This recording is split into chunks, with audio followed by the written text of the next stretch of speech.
Hello, I'm Myra Cox. I'm Assistant Superintendent of the Yadkin County Schools. I would like to take a few minutes to introduce you to a policy passed by the North Carolina State Board of Education that will allow students the opportunity to earn high school course credit by demonstrating mastery of the course content without the required seat time.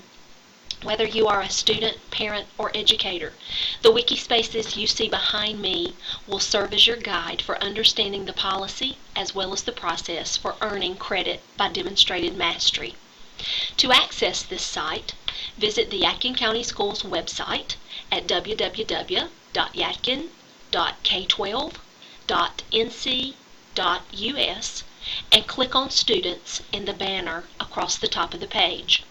Then scroll to Student Info Logins.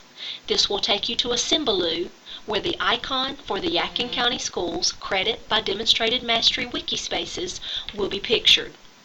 On the home page of the Wikispaces, you will see the definition of credit by demonstrated mastery as well as the three-part process, which includes an application, Phase 1 assessments, and Phase 2 artifacts and performance assessments. It is important to note that credit by demonstrated mastery is only offered for standard level courses and only provides credit for the course. A pass will be noted on the student transcript and no quality points will be assigned. Credit by demonstrated mastery does not impact a student's GPA.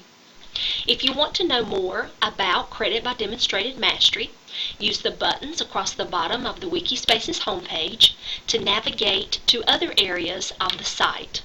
There's an eligibility button, there's a place for frequently asked questions, there's a timeline, the process and forms, the required scores for Phase 1, and a place to ask questions.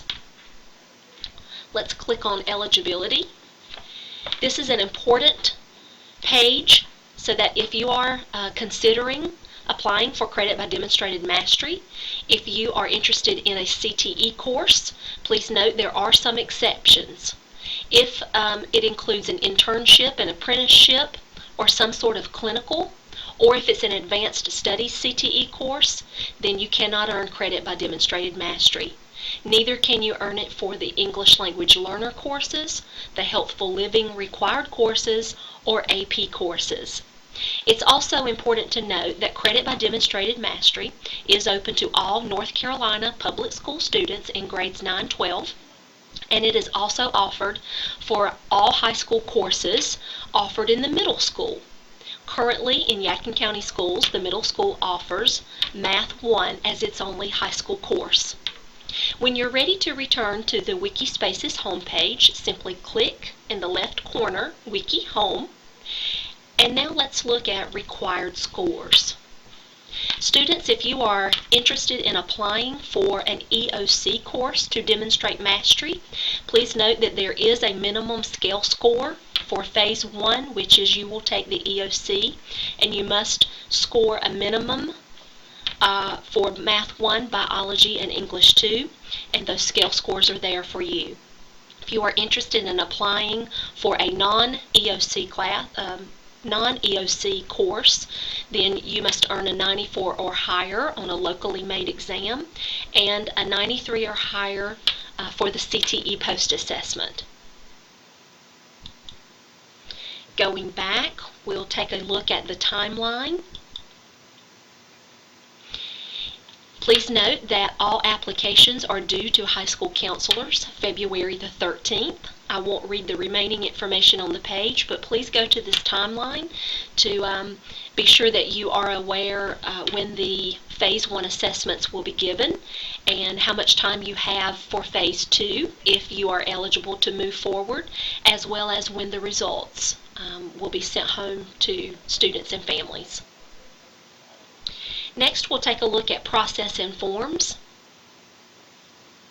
There is a parent letter. It is a Word document. Please take a few minutes and open. You may want to print it for a reference, but it details the CDM process and the procedures as well as the timeline. Here is where you can find the student application, A student review panel will review the evidences and artifacts for Phase 2. It is located here. I will mention that the student review panel will consist of the high school assistant principal for curriculum and instruction, at least one high school counselor, and the content area teacher.